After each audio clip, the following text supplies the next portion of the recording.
Good morning, another Wednesday morning, and I'm happy to be with you today. This is our pre-holiday time and a very, very busy time for most people and a very joyous time for most of us. And yet for some people, it is a very sad time. I have clients who have lost loved ones, and maybe it's even been years ago. And the holidays bring up feelings of loss, of memories of that person over the holidays. Family members, particularly, are brought about by the celebrations in homes.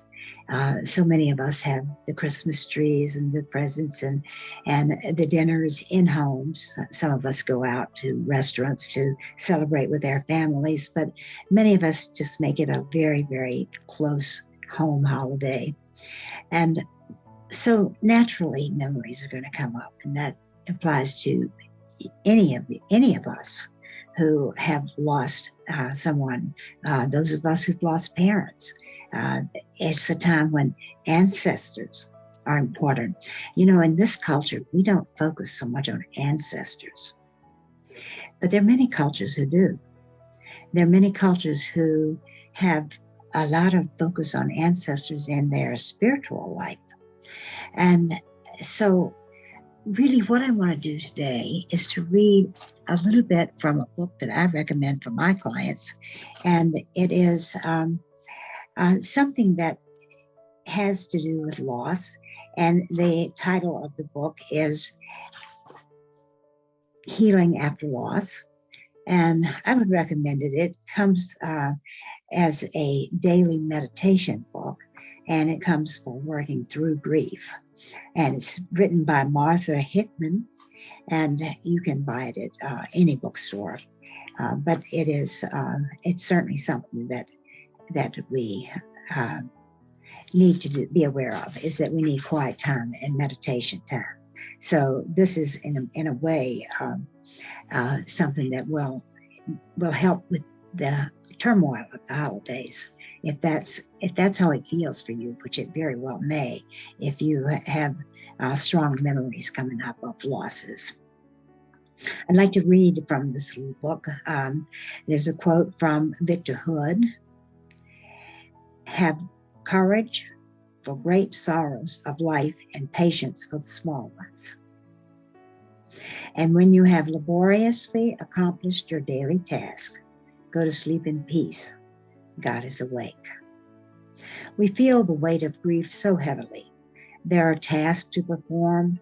There is emotional weighing and re-weighing of what we do. We find it hard to relax. We find it hard to find tranquility, to even sleep. For some of us, this mental agitation is a result of losing someone and the memories associated with that, particularly during the holidays. There's a story about a man named Charles who was involved in many good works. One day he felt himself becoming ill, in great distress. He said, I can't get sick now. I have too much to do, too many people depending on me. And then you may feel that way around the holidays too, that you just can't sink down into a depression or to be into your sadness because too many people are depending on you, counting on you to be joyous and happy. And at those particular times, the most important thing for you to do is to find a place where you can get comforted. And that might be in therapy or counseling, but it also might be a friend who is willing to let you sit, have a cup of coffee and or tea, and just talk about your memories of holidays past. I think that being able to bring it up in a setting where someone is allowing you to feel how you do feel is very important for you. And so the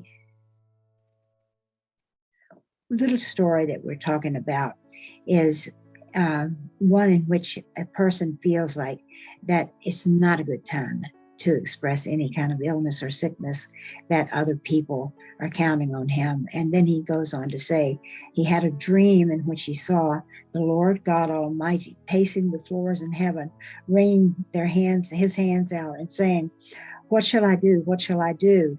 Charles is going to be sick." The world is not in our hands, and when we find ourselves squeezed in a vice of our own anguish, let's try to release all that and give it over to the one who is the source of all power and love, who neither slumbers nor sleeps. So that's a sort of a spiritual approach, but it is a spiritual holiday. We see a lot of emphasis on Santa and on in different faces, different kind of symbolic representations of that holiday. And the holidays in the end of the year, even if it's not a Christmas holiday, there are so many faiths that do celebrate in their own way this time of year. So find someone you can talk with, give a call to a therapist or counselor. If your family has the ability to sit down and discuss with you some of the things that they would like to see happen, and you can find yourself working into those, that's very good.